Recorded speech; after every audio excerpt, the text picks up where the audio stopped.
では、ラウンドを始める時間になったので始めてください。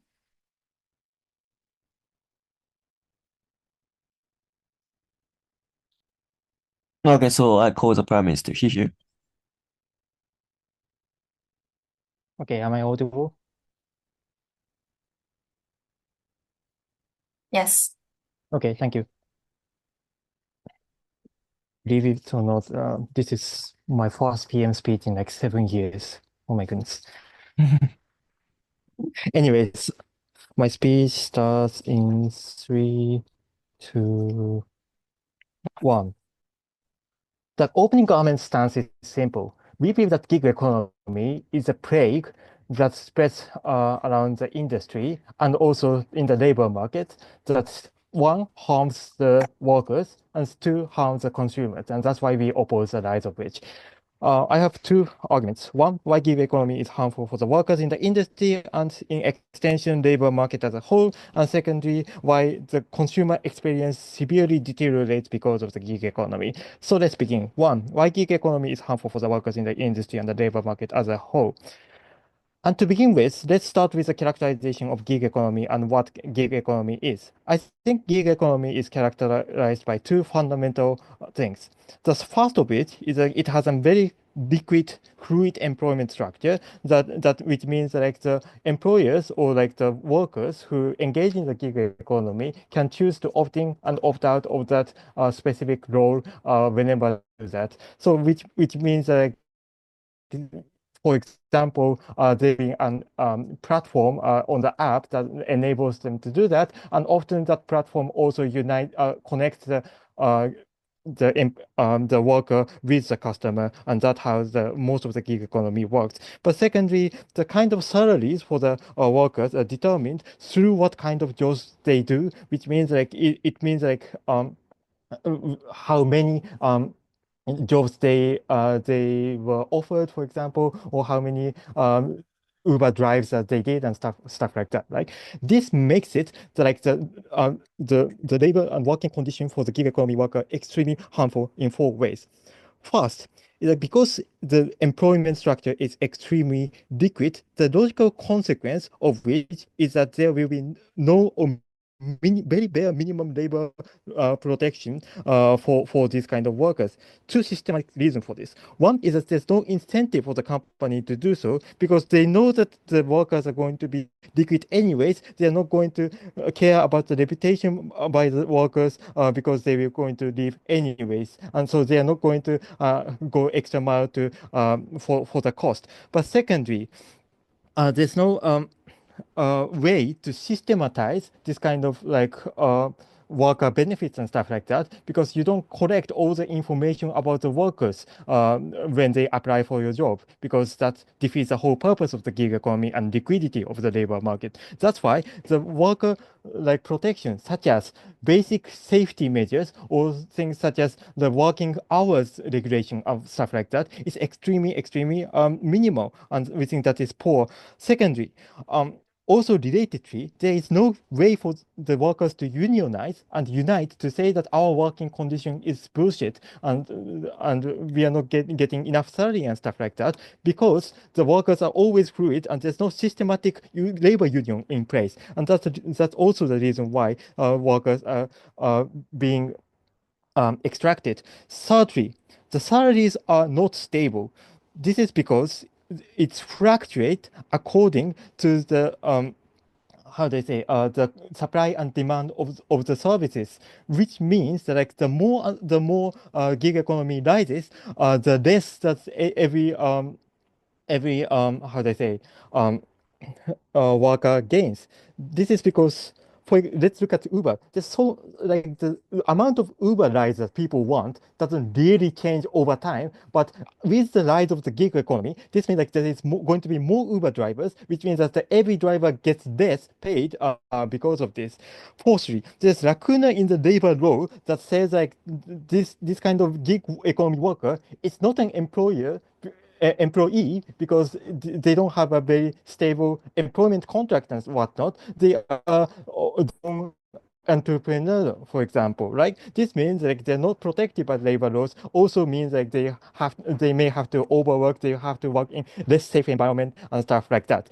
All of this means like the workers, Uber drivers or Uber Eats drivers are always working in a very severe and harsh environment, and the fact that they are not get paid well, they don't have stable income, they don't have stable working environment, it's extremely harmful. But maybe the opposition says like they consented, or like the workers in the gig economy consented to that, they wanted that, so that's okay. There's two responses here. One is that you cannot really consent to bad labor condition, especially because you don't know the kind of the fluctuating salary, what it's going to look like, and the Ubers and gig work companies are always going to advertise falsely that like this is actually a stable job and whatnot, so they can't really consent. But secondly, the problem is like this breaks into other parts of the same economy. So why? Because the gig economy is profitable within that industry because they need minimum labor and minimum capital cost because they just provide platforms, and that's why it is very, very profitable. But secondly, gig economy is also popular to the customers because you can actually like select a service on your smartphone. So that's why it will spread within the industry. So the workers doesn't have a choice now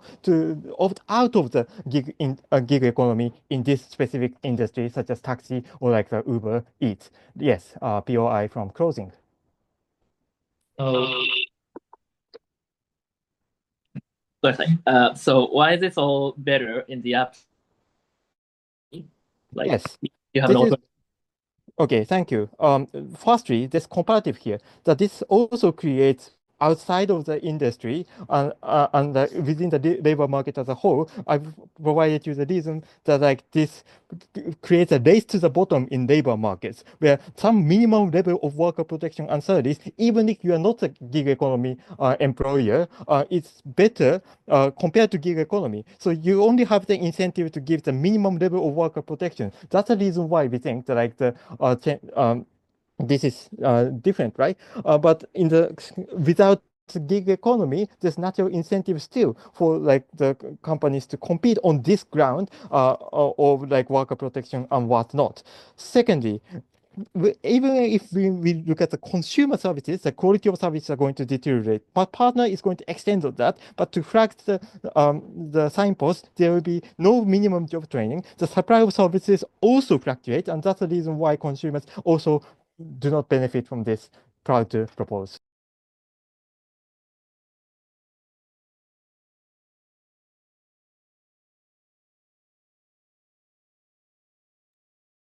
Thank you. So I go for the leader position. Here.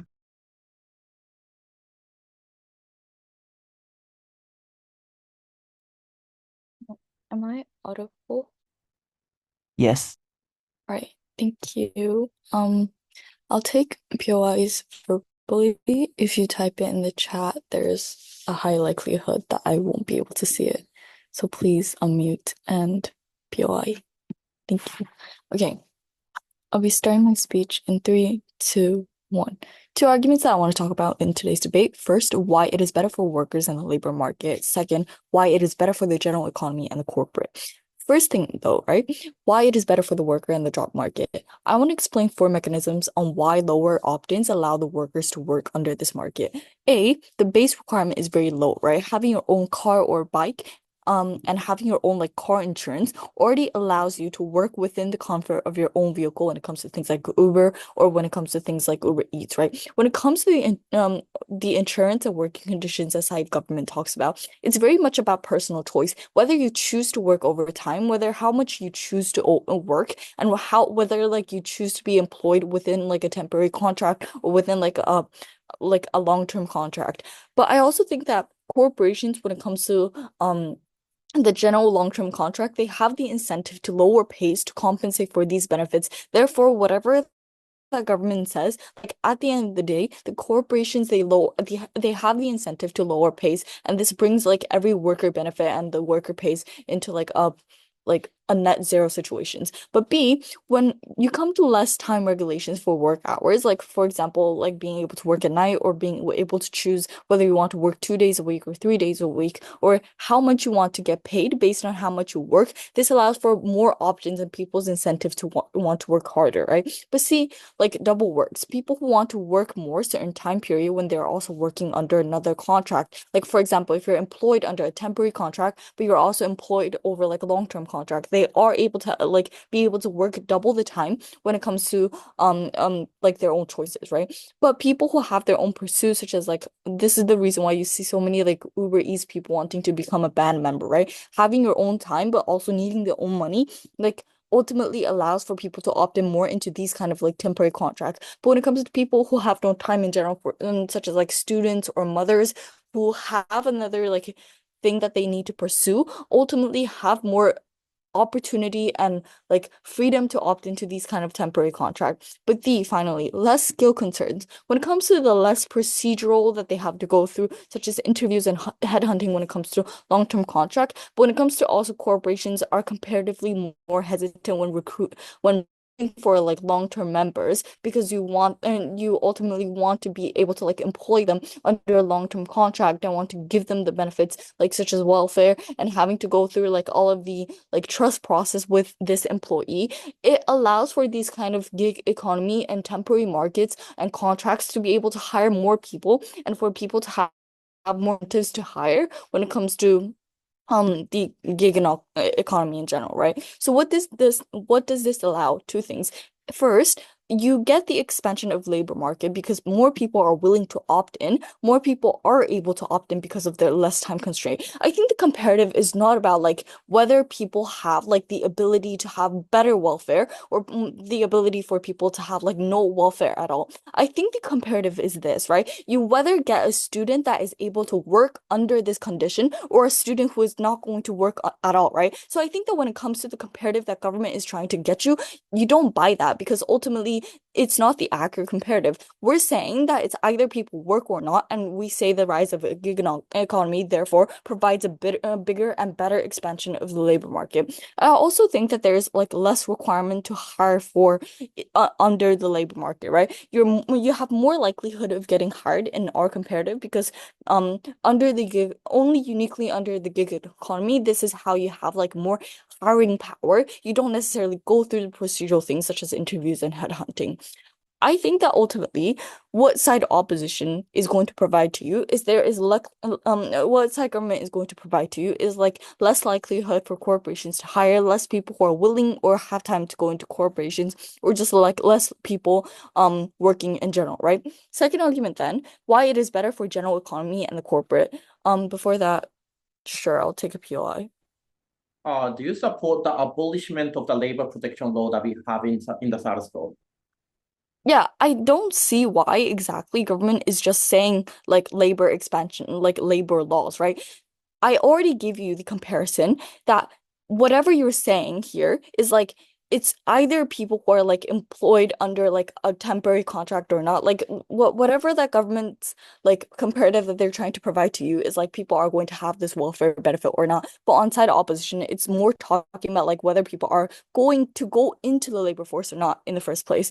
Second argument then, why it is better for the general economy and the corporate. Why it is better for corporations? Two reasons. First, there will be establishment of better matching system as the rise of gig economy, right? There are such things such as part-time workers from like hakengaisha just simply because of the rise of gig economy, right? You have state staffing agencies developing and better matching services provided to these corporations who are in need of people because of the rise of the gig economy.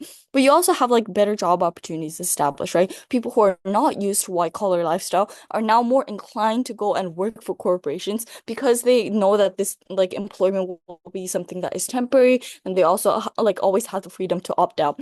But I also think that it is better for the consumers, right? Two things again. Like you have lower consumer cost. Like more people delivering means that there will be like less delivering fees and more people who are incentivized to work more because they're paid more if they work more. Ultimately, like you lower the cost for consumers. But B, when it comes to developing countries, right? When it comes to developed countries having higher wages and establishing these gig economies, you are employing essentially a lot of workers who are from developing countries who won't be like employed otherwise. So like you benefit people from like developing countries by those developing countries workers coming to developed countries and sending money back to their countries overseas, right? So ultimately when you have like more corporations under the gig economy that are more incentivized to hire those people from developing economies who otherwise won't be hired, you get those like benefit that we claim when it comes to developing country benefits. So the comparative here is that like when on-site government and when you don't necessarily have the gig economy, like you have fixed costs for all employees, you won't be credited based on how much you work and how hard you work. You'll be credited based on whether you get promoted or not, which is less incentive for people to work and ultimately like less opportunities and just less inclinations for people to opt into the labor market in the first place. And because of that, we probably Thank you. So I go from DPM. Hear you.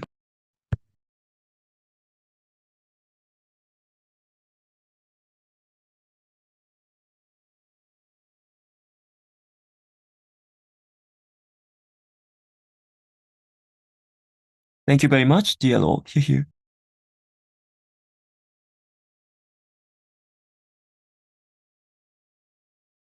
Hi, can you hear me now? 次回も。はい、yeah.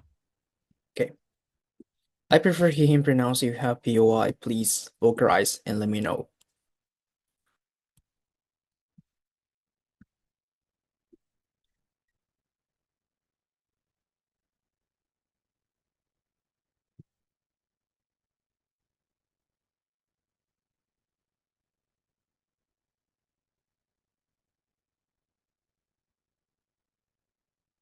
Okay.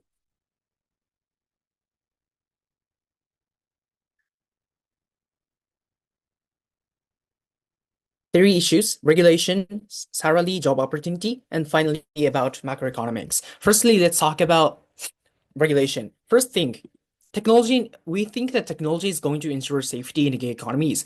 I think government was really lazy in framing that there is no incentive to be transparent for this platform without any reasons behind this. We simply contend like platforms like Uber, whatever, uses, for example, AI tracking or ratings, mutual rating system between employees and employers, and monitoring enhanced safety. Big platforms enforce this kind of high standard through mutual rating system, ensuring transparency and trust between the workers and customers. This is likely, as opposed to like very assertion given by Gov, this is likely because under the rise of gig economies, the competition between platforms works, and a corporate incentive to maximize subscription by workers get more advertisement or participation by corporations as well is a primary incentive to these platforms. That is the reason why regulation by these, corporate incentive works. The second mechanism why the regulation works on opera, it's a government regulations are also likely. Many countries recognize the gig economy is now in a current world a key labor sector, and they have introduced multiple roles to ensure the minimum wages or safety or insurance, whatever.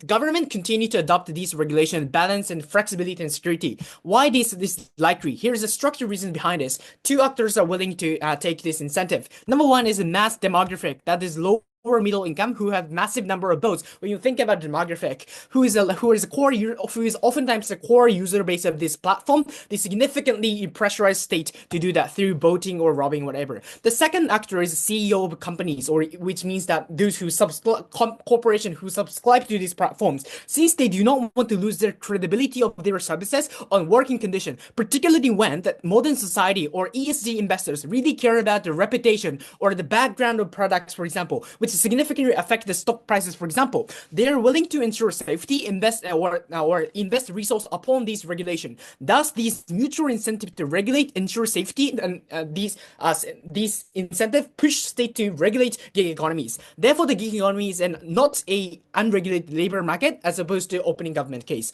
We think this is very many progressively getting safer. Secondly, opening government also claimed the salary is fluctuating. I have several responses. Firstly, as Ayaka raised in POI, it's very symmetric risk either, because in case of massive recession, for example, in the reemergence, for example, the job opportunity is anyways terrible. Secondly, in gut paradigm, low income individual and migrant workers, who we think is a core user basis of gig economies, face worse working condition or no job at all, or cannot access the welfare protection of regular workers. Here's the mechanism. Number one, limited job opportunities for these people. Many gig economies cannot access traditional form of regular jobs due to language barrier, lack of formal qualification, or low academic background, or rigid work schedules. Also, they are weak in the regular job market as opposed to university student like Todai, whatever. Like without the gig economies, the people who cannot find full-time work, for example, students and housewives, or elderly people, or like I don't know, people from the developing countries would be excluded from the labor market in the first place. Secondly, like corporations are also likely to shrink the number of employment on the gov because they significantly and primarily rely on the regular work. So demand for workers also reduces. Third mechanism is a demographic willing to work in gig economies, are really, lacking about flexibility, or because they have family, education, or multiple, for those who are willing for multiple income resources. Note that all these reasons means that these people cannot opt into the traditional regular work, traditional regular jobs. Otherwise, they cannot access the benefit of formal protection of regular working, which is prerequisites for opening government and closing government to access their fruit of benefit. This next thing I'm going to talk is a greater dependence on the middleman or illegal work is likely comparative. Opening government, again, assumes that the alternative is going to be regular work, which can be safe. We contest that without gig economies or platforms, these people, migrant workers, people who came from developing countries to Southeast Asia to send a remittance to their family, are forced to use or opt into informal or more unregulated kind of jobs, or bypassing mechanism, right? So which is worse because literally there is no legal regulation. They cannot ask for police, ask help for police. On Gov, they're at risk of being exploited more by these agencies or brokers, which or even opting into illegal labor's market, which can be very fluctuating. Thus, the gig economies empowers marginalized these weak workers by providing flexible, accessible, and transparent opportunities. Without the gig economies, people who cannot work full time will be excluded from the labor market. That is a take-home message. Next extension is about summarize is about macroeconomies, the startups and the small businesses. I already posited this claim, but I'm gonna make it as more. Note that full-time employment, which is got assumed to be some primary form of employment, is likely to be very, very inaccessible for small and medium businesses because very regular and high salaries or high requirement for labor union or social security or retirement benefit, for example, make starting business really, really difficult. Without the gig economies, startups struggle to secure the talented or limited skilled laborers or limited funds or hiring, which is going to ultimately hinder the growth. The gig workers enable by injecting these gig workers only for only for the temporary time, it's gonna be enable these corporations to be flexibly hiring specific skill talented people onto the specific project basis. Without platforms like Fiverr, for example, PY, you have? Yes, so if worker protections are going to be ensured in gig economies, this means more cost and less flexibility for employers. So your argument and benefit doesn't stand. I don't care because our flexibility is talking about time restriction or language barrier, whatever, right? So we also mechanize why corporations or states are likely to regulate and put a regulation upon that. I think I already nuanced that these corporations are likely to willing to invest significant amount of money, or corporation or platform of itself likely to refund money onto these regulations, so it doesn't care. So impact notes that without platforms like Fiverr, whatever, small business will not find will be harder to employ or start business. The impact is upon the consumers. New innovation improve quality of goods and services at lower prices. Good example is Uber, Go Taxi, significantly lowering the prices of taxi industry as opposed to the traditional Japanese taxi industry, which ultimately boosts the economy and the macro economy, good for consumers. For these reasons, we're proud to oppose. Thanks. Go microphone to MG. Xu. Am I audible? Yes. Great. シェアデバイス的なあれでやります。For the points, please put it in the chat. Don't vocalize your point, please. I'll try to take around 5 minutes. Hopefully, from the opening, but also fine with having closing points. I'll try to state other speakers in the speaker order だけど、彩香って言った場合は多分オーナー彩香じゃなくて、OG の彩香の話をしてるんで、そこだけクラリファイしておきます。Okay, since we have two 彩香in this room. Okay. Starting my speech in 3, 2, 1.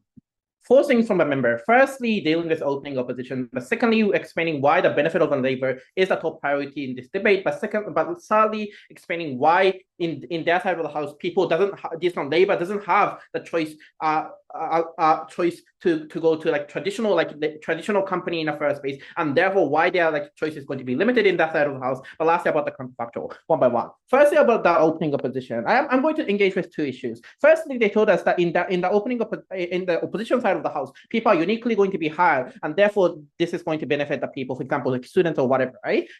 Like civil engagement, right? Firstly, we think that in either side of the house, we think that the demand for that certain industry is going to be the same in the first phase, right? For example, after the COVID, there's a huge demand for these kind of the some kind of like services that send these kind of like food to each houses, right? In that situation, we think that when there's the huge demand for certain like industry, we think that in either side of the house, we think that the company have the incentive to hire a huge number of the people, including like part-time job in the first place, right? In that situation, we think that even in our side of the house, these kind of students or whatever can be hired by this kind of part-time job, which is protected by these kind of labor laws in the first place. But secondly, even if you take the best case that in their side of the house, more people is going to be hired, this means that when more people are hired, when demands are same, we think that the benefit that each individual labor can get is going to be small. For example, in Uber, right? When we do Ubers in Tokyo, there's huge competition that is happening in the status quo, and therefore these kind of people who doesn't have that much time to invest in this kind of like Uber job is going to lose out from that competition within that Uber in the first place. Right? In that situation, we don't think that these kind of like students can only work 1 hour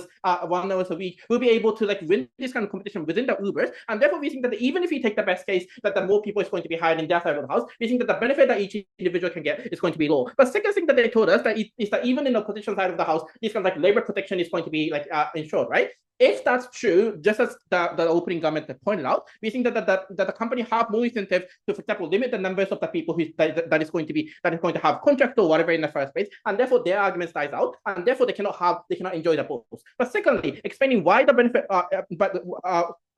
moving on to second issues, like who we have to prioritize the most, right? We think that we have to prioritize the benefit of the labor, and therefore we think that today's Deputy Prime Minister's argument about more better quality of the services is not going to be really important, right? Because I think that this is simply because the seriousness of the benefit is going to be much more bigger in terms of labor, right? Because maybe for the customers, maybe because of in government side of the house, in opposition side of the house, when we have gig work, maybe the quality of the service might decrease, but it's just about whether you can eat really hot food or whatever in the first place. So it is just about whether the Uber comes in 30 minutes or whether the Uber takes 1 hour or whatever. And in that situation, we think that the extent of the harm that is going to be given to the customer is not going to be really important in the first place. Comparatively, we think that for the laborers, we think that this kind of the fact that they are protected by this kind of labor protection is something that affect their life in the first place, in the worst case scenario, and therefore we think that this kind of labor should be the top priority within this debate. Then moving on to my third issues, why in the opposition side of the house, these kind of laborers or people who want to engage in certain industry have no choice but to opt in to the gig work, right? 2 reasons why this is true. Firstly, because a traditional company is going to lose out this competition against the Ubers or gigs works or whatever, right? This is precisely because that these kind of gigs work can provide cheaper services, and therefore the customers like these kind of services. This is already explained by today's Prime Minister, but they never explain why that is going to lead to this kind of imbalance between the power. We say that when this kind of Uber has more money, they can do many things. For example, they can send more ads, or for example, they can do things like, for example, short-term dominance strategy in the first place. Right? In that situation, that is a unique moment that these kind of traditional companies, for example, traditional taxi companies or traditional these kind of the delivery services is going to be lose out, and therefore we think that under the lies of these kind of gig work, we think that these kinds of choice of opting into the traditional company is going to be smaller in the first place, and therefore people have no choice but to opt into the gig works in the first place. But secondly, people are stupid, right? We think that I think that the Prime Minister just explained that the proxy bias, and they just explained it is quite difficult for the people to imagine these kind of like the benefit of the labor protection. But also we say that there's other reasons why people are going to make stupid choice. Firstly, because of the like low entries, right? When there's low entry, we think that people have the incentive to try in the first place without deep consideration, right? In that situation, we say that in their side of the house, more people are going to be stupidly opting to these kind of services in the first place. But secondly, we think that precisely when the opening opposition said that the people that is going to be hired by these kind of gig works are the students or are the housewives or whatever, we think that these kind of people doesn't have that much experience of working in the first place, and therefore these kind of individuals are the ones that cannot understand the importance of these kind of like labor protection laws or whatever in the first place, right? In that situation, when they focus on these kind of individuals, we think that these kind of individuals are the one that is likely to make irrational choices. Therefore, we think that the likelihood of irrational choices are going to be bigger. But lastly, about the counterfactual, we think that the failure of the opening government is that, just as closing opposition pointed out, they explain why gigs work the shit, but they never explain why traditional companies are good, right? First, I have 4 different reasons, right? One, we think that the company don't have the incentive. We think that in that side of the house, we think the traditional company don't have the capacity to exploit this kind of individual to the severe extent, right? Because they cannot use the excuse of freelancers or whatever in the first place, right? In that situation, they hire this kind of individual, and therefore we think that this kind of law, we think that this kind of company have to obey this kind of law, and that currently that already exists in the status quo. But secondly, we think that in that side of the house, we think that the traditional company can assure the extent of the contribution that is made by each workers in the first place, right? Because it is about formal employment, and in that situation, we think that the company have the capacity to understand how long that these kind of each individual is going to work, and how often that these kind of each individual work, right? That is a unique moment that this kind of company have the incentive to invest to these kind of like each employee. That is a moment that the company thinks that it is worth to invest to each employee, because they can be sure that this kind of company is contributing to this kind of to this kind of traditional company for the long run. It is out of the time. But thirdly, thirdly, we think that the labor union is going to be stable in that side of the house, and therefore we think that the likelihood of like winning in a lawsuit or whatever is going to be higher. But fourthly, we think that in that side of the house, in this kind of traditional company, people in the executive board can understand the suffering of employees better in that side of the house. This is precisely because in that side of the house, these kind of people in the executive board have the experience of being these kind of employees on the ground, and therefore they have the like past experience of suffering as these kind of workers, right? But in that side of the house, we think that these kind of executive board people and these kind of like the people on the ground, the gig workers, are going to be completely separated. In that situation, these kind of CEO cannot understand this kind of suffering. But all of these reasons, I'm happy to propose. Thank you. Emo, here's you. はい、聞こえますでしょうか。Yes. はい、ありがとうございます。じゃあ、始めます。よいしょ。じゃあ、始めます。I'll bring you 3 points of extension. First, on why the rise uniquely creates the momentum for protection and regulation and better services, elaborating more on what OO said, just hinting to that idea of competition or maybe regulation. Second, I'll talk about how the rise creates fluid labor markets that also benefits non-gig workers. Thirdly, I'll talk about how the rise uniquely creates the participation of competitors, which means that we prevent the potential oligopoly. Rebuttals are integrated. So, momentum. So OGCG's both idea is that gig work is bad. You're going to be exploited. You have no legal protection. You have cheap labor because you're fluid and weak, and that's about it. I think, and there's numerous things we want to add here. First of all, it is the momentum that many people are joining. There's many companies there that creates the attention that is needed for regulation. For example, Uber, was revolutionary thing. It didn't have any regulation at the beginning, but because of the momentum and participation of other forces like Grab, Gojek, Lyft, you could name many more examples, led to a lot of attention. But uniquely, it creates headlines. For example, we saw that a driver raped the person who he picked up. It's these tragic incidents and many things happening that creates momentum that we got to do something, and that leads to self-regulation by these companies, and that clearly benefits laborers and also the users of these gig economy. Because clearly, if more laborers are there and there's demand that the structural exploitation existing, obviously the coalition would have to care. Orwell does talk about that. Well, there's more people, politicians will have to care, but there's a unique incentive where the gig companies have to care about it, because the gig companies were able to deliver and expand fast because there's no regulation, because they did not have to comply to legal structures or obligations. They just could build, ship, and establish these sort of things. When regulation comes in, they have to comply to all these standards, follow laws and rules, and that destroys the fluidity, the lack of governance in the system that is already built. That is why gig companies uniquely have an incentive to preemptively avoid any form of regulation, because if there's a rule, all the systems, applications have to follow that. And that means that all the systems have to revisit it if the information regulation, if the compliance barrier, all those sort of things exist. And that's a destructive loss for the gig economy, that they have to maybe rebuild the application. And that's why the fear that the country might come in, the criticism that might create this sort of pressure and regulation forces gig companies to comply preemptively. And that's why the critical momentum is the reason why gig economies itself improve. And that's something we didn't talk about. Second, we also think that workers can unionize because there's a good amount of people. I'm talking about an example, for example, Amazon warehouse workers. It's Amazon, but still warehouse workers are gig workers, because the demand for warehouses, like in Christmas season, the demand sharply rises. Often gig warehouse workers only are part-time workers. And these warehouse workers have unionized because it has become a social issue and they want improved situation. And that's why they're able to take with Amazon. Similarly, even if the workers themselves are fluid, they are core workers who are always working for this gig economy, or even if you're a fluid person, if you are going to partially benefit from some time, you would love to join the union. That's why when there's a rise, you create momentum and basis necessary for unionization and protection and political advocacies that leads to better wage protection or self-regulation done by these gig economies.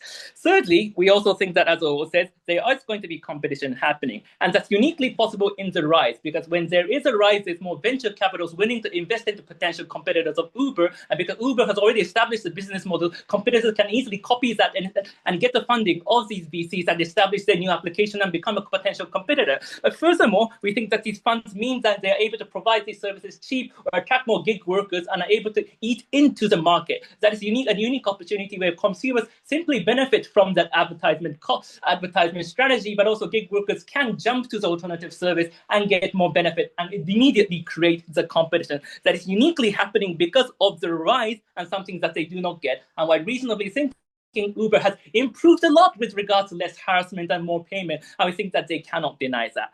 Crucially, side affirmative lacks a comparative, because they are talking about they should better be hired in some better place. But where is this alternative? Why would they be hired? All talks about immigrants, but we think that there's far more various examples. People who can't work long hours because of health issues, people who are studying for their grades or licenses and cannot have to work fluidly, people who could not be hired because of racism, or people who need to pay for their rent in 2 weeks, but but their salary comes in 3 weeks later. These people immediately get benefit because of fluidity of gig workers, gig economy, and they simply neglect the people on the ground. The only rebuttal to this is, demand is static. That's why university students randomly cannot win against the professional, highly rated workers. But we think that if it's convenient and, you can grab things in your local area, it creates increased demand. You're able to not just grab the demands that traditional companies are taking, but because these gig companies' services provide more opportunity for people to use it more, the demand increases. That's why, especially in your local areas, university students living there can become a gig worker and get the benefit out of it. Whoever it is, I'll take your POI.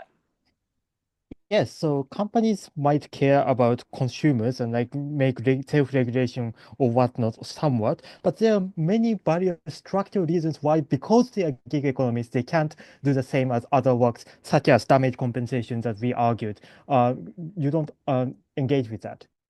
Well, again, because if that becomes a social issue and if there's regulatory requirements happening in the future, they would not want the regulation to happen. That's why it leads to self-regulation. We don't deny the logic. So let's talk about a second extension. So ultimately, they do not have a comparative. At least it's better that all these vulnerable people get the economic opportunity but get decent protection. Let's secondly talk about the fluid labor market. So on our side of the house, they say, first of all, people rush to the gig and regret. First of all, if they have stable jobs, why would they quit it? If it's double working, if it's hard, they can quit anyway. So I don't get this. But what we tell you on our side, is that because of the rise, there's spreading of know-how about how to pay taxes or balance contracts as a freelance worker. There are many gig workers that you can use as a role model and aspire, and I think that's a good opportunity. That's why people can safely and comfortably opt out of their work if they want to and have sufficient know-how to live as a freelancer. So that means that companies, traditional companies, are forced to treat their workers better because their workers are now comfortably and confidently opting out of their workspaces because their working conditions or salaries are insufficient. It creates a necessary competition in the labor market that provides not just gig workers, but non-gig workers the necessary protection and negotiation of labor power that is necessary for better wages and labor protection. And for all that, we oppose.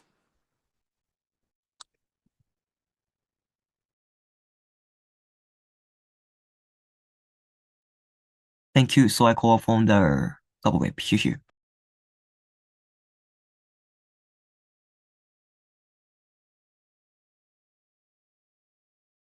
Can you hear me? Yes. Hi, I'm Ayuki Chikawa. My gender pronouns are he, him. If you have any POIs, please POI via chat. I'll try to take one since it's mandatory.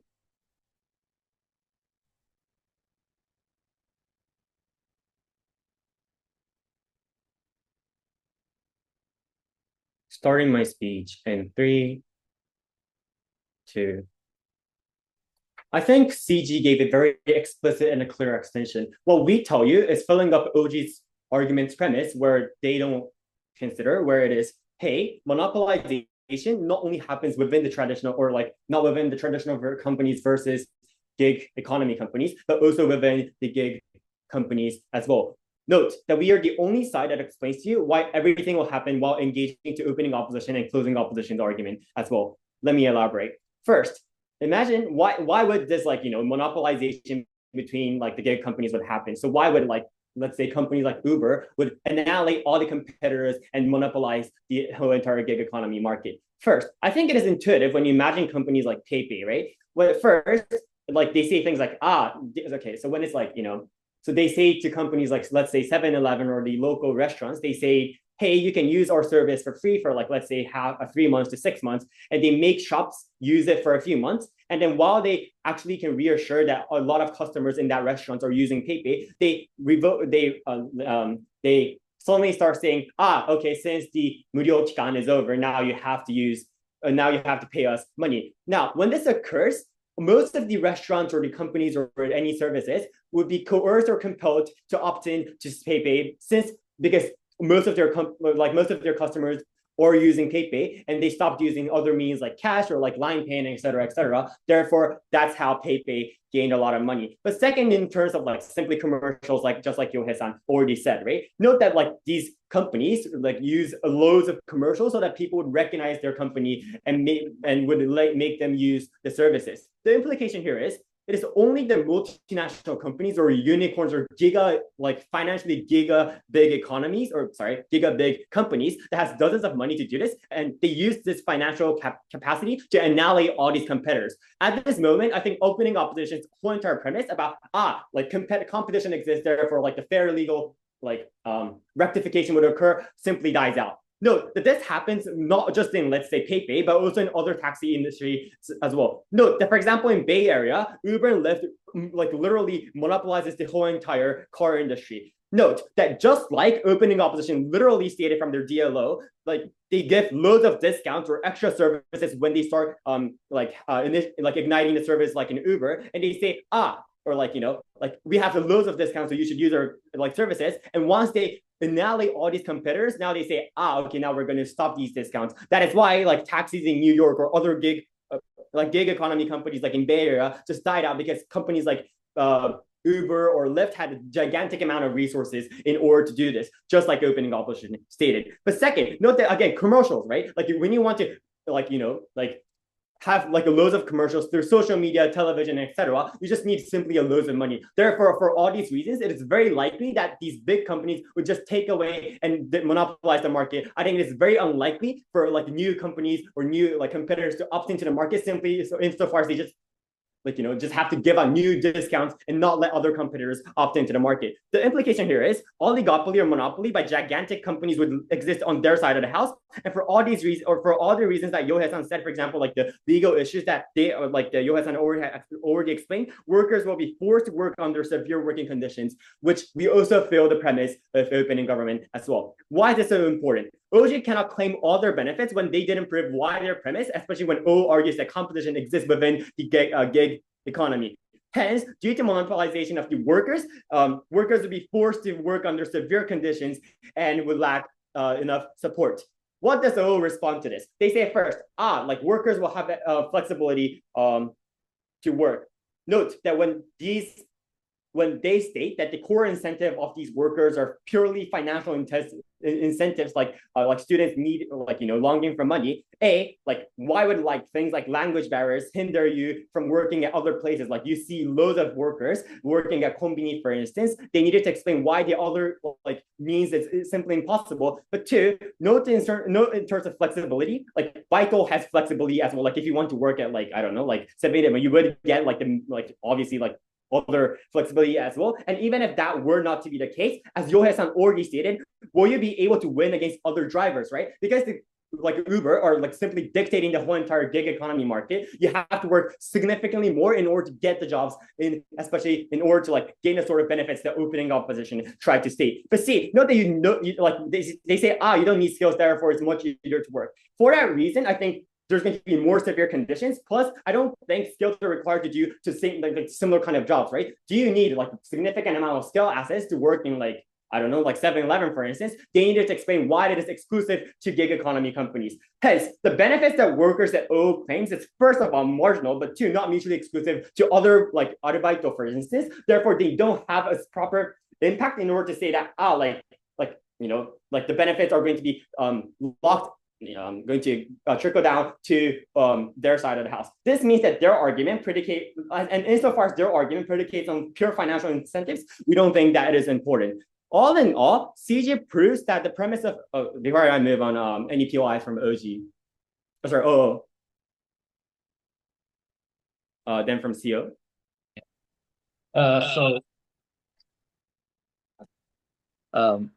The oligopoly is likely to happen when you don't have the momentum that's necessary for VCs and competitors to join in. Why is it that your harms or picture uniquely happens not on your side, but our side?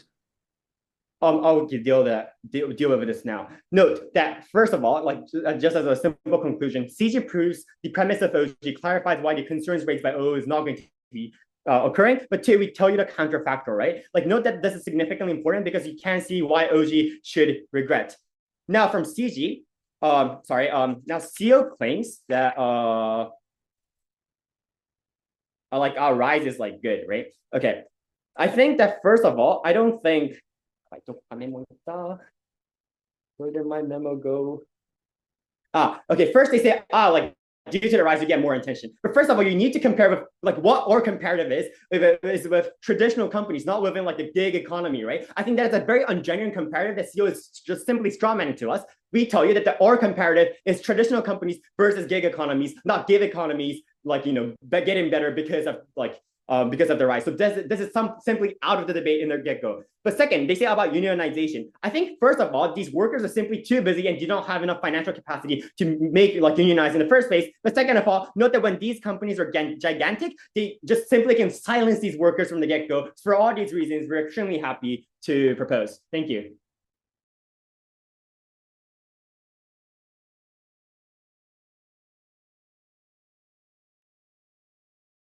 Thank you very much, Obweb Shishir. Am I audible? Yes. Yeah, thank you.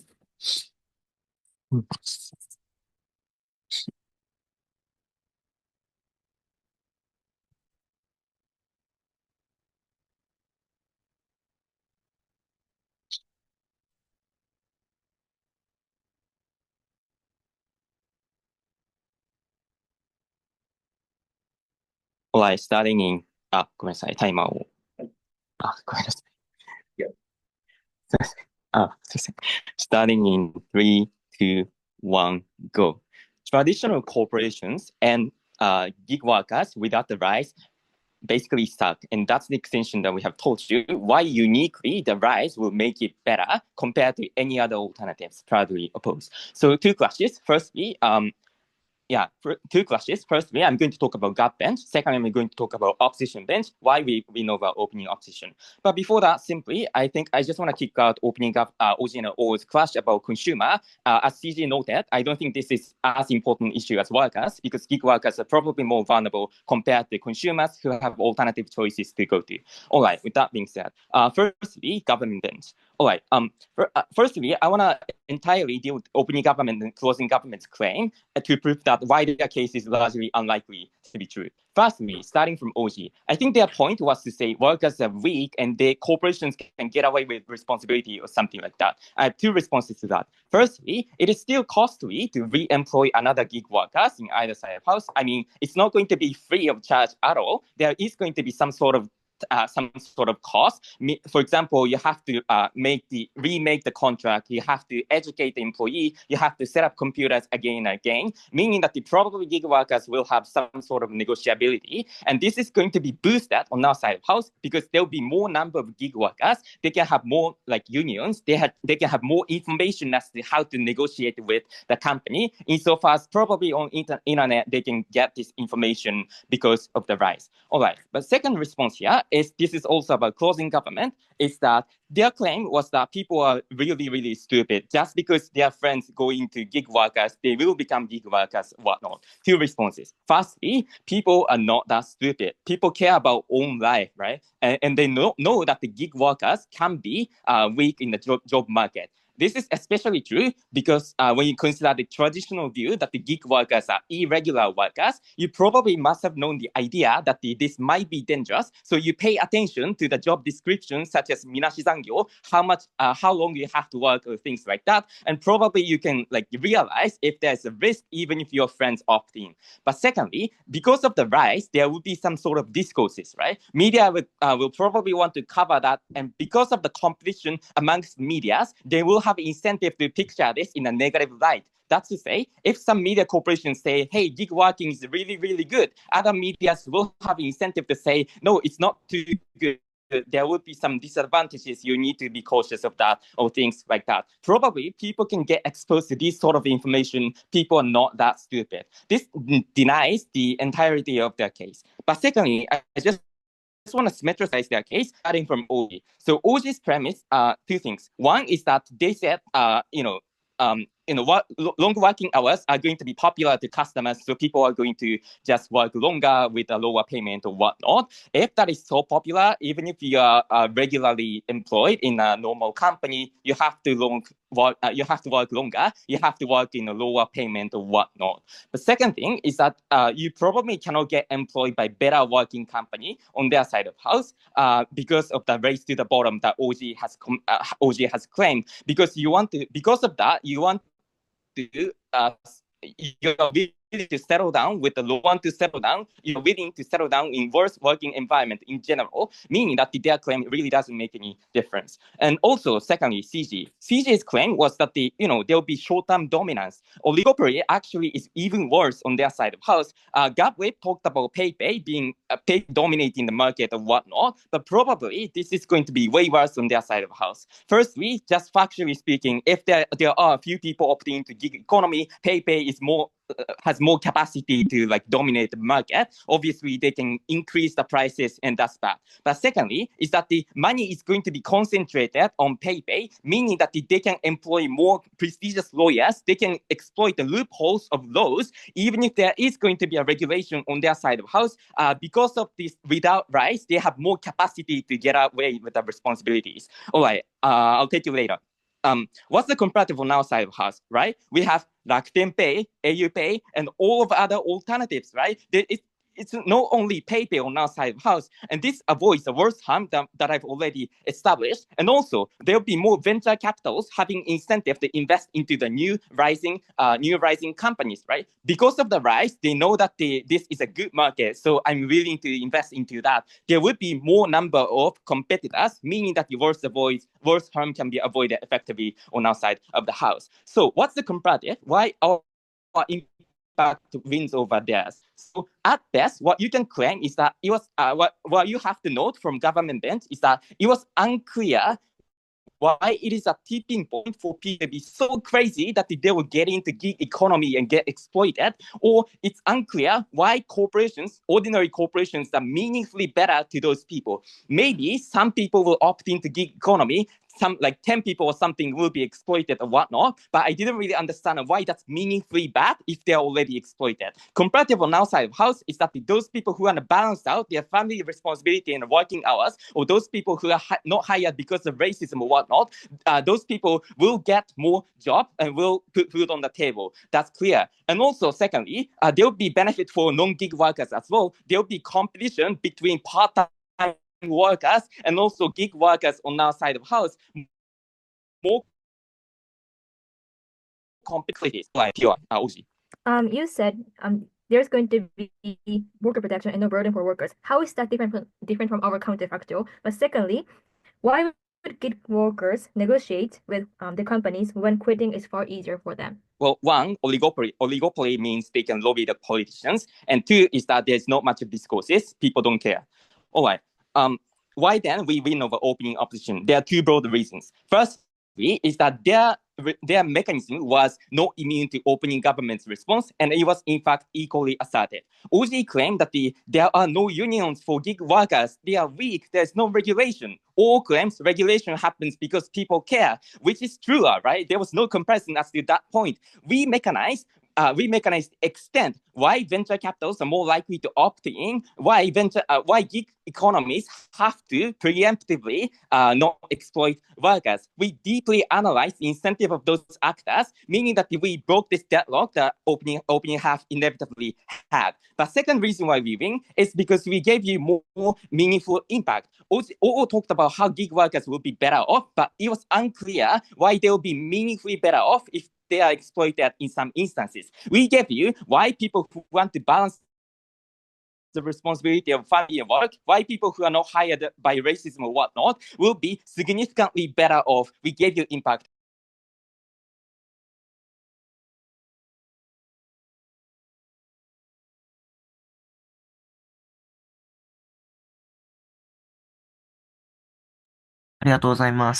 Thank you very much. So trainee, let's go to the breakout room. パネルの人は応援お願いします。